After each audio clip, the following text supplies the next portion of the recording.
An overdue comparison. Samsung is fielding a third generation of refining a metal and glass aesthetic, while HTC is making a bigger change this year, shaking up the design of their phones. What makes for a compelling consumer flagship? Can HTC generate more consumer awareness? It's time for a showdown. Samsung Galaxy S8 Plus versus HTC U11. Ooh, shiny. Kicking this off with design, HTC's shift is pretty aggressive. The U11 departs from the machined metal look of the 1 series in favor of this glass liquid look. In blue, it joins the short list of phones that I've actually been asked about while out in public. It's literally only been blue phones. This is a huge move for HTC, and with the exception of this seam, it's very well finished. But for how well this change has been delivered, there's just no besting the S8 design, a radical new display form factor, combined with the symmetrical front and back glass, and syncing the camera sensor. It's a stunning achievement. Samsung takes a win, but both phones are more than capable of turning heads. The spec sheet largely scores a tie between these two: chipset, RAM, storage, even similar lifestyle water resistance. Cutting edge at the top of the food chain, this is what we should expect from high-end hardware. Where Samsung might pull ahead for some are on the extras, like a heart rate monitor and the iris scanner, a few more pieces to play with, but the core smartphone tech compares really well. However, the Galaxy does score a win for displays. We're still hoping Samsung will do a better job showing off what a taller screen can do.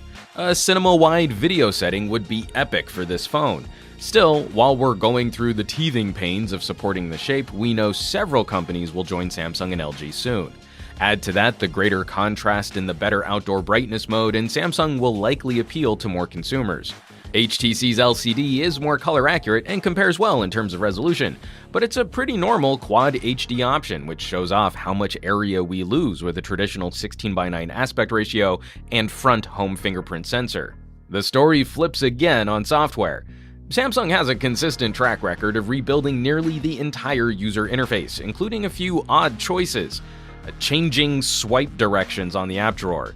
Is it a deal breaker? No, but why change it? Just to be different? Toggle auto brightness. Let's add an extra menu in the notification shade. Deal breaker? Not at all. But why complicate this step when you might need to activate it in direct sunlight? Add to that controls like EdgeSense, which work on top of the Android UI. It's one of the busiest overall software packages found on any phone. HTC, on the other hand, they used to be the king of software tweaking, but lately we've seen HTC skins back off from more intrusive changes. The U11 is another step in that direction with some tweaks to help customize, but this is much closer to stock Android. Both phones also deliver secondary software assistance, Samsung's Bixby, HTC Sense, yet neither has made much of an impact on my daily use. Google Assistant is difficult to unseat as it's integrated directly into the operating system. Maybe that's why HTC's approach is preferred, as it's designed to supplement Google Assistant. Samsung has somewhat overpromised on Bixby, dedicating a hardware button to the phone to try and supersede Google's offering, and has struggled to realize some of those promises for English-speaking communities. For the more streamlined approach, the phone which better gets out of the user's way, we're giving the software win to HTC. Similar hardware and leaner software, HTC also takes a win for performance. Lean and mean, the U11 has shown to be slightly more consistent in daily operation and multitasking situations. The S8 is certainly no slouch, but I have personally run into a few situations where the phone struggles to pull up a contact from a shortcut, or the camera halts a split second longer than usual. These individual moments stand out more than on less powerful phones, and I've faced fewer of these hangups on the U11. Looking at the optics, we have real camera reviews for both phones, and if you're curious how they compare, we'd highly recommend watching both reviews for a ton of real-world samples. To sum up here, both phones are terrific all-rounder shooters, focused on the basics, no dual cameras or other gimmicks. In general, Samsung stresses saturation and sharpening for auto shots, and HTC tends to veer more towards boosting brightness and exposures. Large apertures, big sensors, and big pixels. Both phones handle low-light situations well, though with a slight edge for Samsung, largely due to HTC's tendency to push shutter speed for brighter shots. Both produce high-quality UHD video, good hardware image stabilization. Samsung adds software stabilization to UHD, though it has introduced some performance issues and dropped frames on our S8 Plus. HTC instead finds an important niche in delivering 3D or ultra-high quality audio recording, barely besting the mics in our Galaxy. However, overall, we're giving a slight lead to Samsung for including more complete and easier to use manual controls for folks wanting to tailor their photo and video exposures. The audio conversation also requires a bit of nuance. HTC takes the speaker win for using the earpiece and the bottom speaker for better clarity.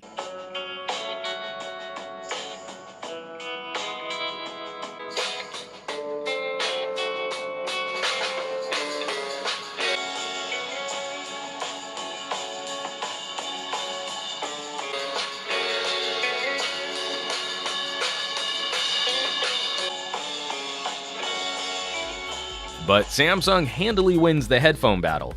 The jack is built in, and it produces higher quality output than HTC's proprietary dongle, with true 32-bit support for high-quality audio files.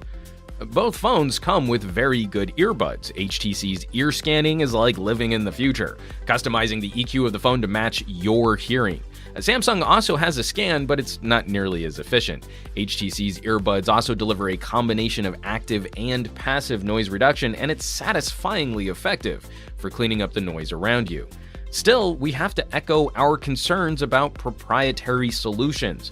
The S8 can use any headphones without hunting for an adapter, and HTC's USB-C solutions only work on HTC phones. I can move my Samsung earbuds from phone to laptop without issue. And looking at the batteries, for all this size, HTC takes a significant loss in our media streaming test. Both phones easily make it to dinner time, but the S8 Plus has more juice at the end of the day. Since you might need to top it off in the middle of the day under heavy use, we are happy to see how much faster HTC can recharge. The smaller capacity helps, but Samsung opted for an older version of quick charging. So let's wrap this up. Where's that leave us between the HTC U11 and the Samsung Galaxy S8 Plus? We know we've probably frustrated some in our audience for comparing the U11 against the larger S8, but we did this by design. Held up next to each other, looking at the overall volume, they occupy a similar amount of space in your pocket. These are pretty big phones. A little bit shorter, noticeably wider. A major part of this comparison comes down to the evolving shape of cutting-edge phone manufacturing. HTC feels like one of the best polished examples of the 16:9 era. And Samsung's support for this taller display is still a bit raw, but it represents the future. It's like cars. Often the last year of one model is better or more reliable than the first year of a new model. There's so much to like about HTC's execution. The daily interactions with the phone, it offers such a clean experience with less distraction or customizing. Considering the price difference, that's a solid performance win for HTC. Yet personally, between these two, I find myself returning to the S8 Plus. Some of the twitches and lag drive me crazy. I use almost none of Samsung software, and while I prefer rear fingerprint sensors, I'm still cranky about Samsung's off-center placement. But when I plug in some cans, this just works, and it works better. So we need to hear from you. We're pretty confident that Samsung will easily win the sales number fight, but will this be the HTC to help rebuild the company's image? Will the U11 increase HTC mindshare? Drop us a comment down below this video. As always, thanks so much for watching. Be sure to subscribe to this channel and hit the bell icon for more comparisons like these. And make sure you check out our feature videos like the real camera and real audio reviews. For Pocket Now, I'm Juan Carlos Bagnell, some gadget guy on Twitter and Instagram, and I will catch you all on the next review.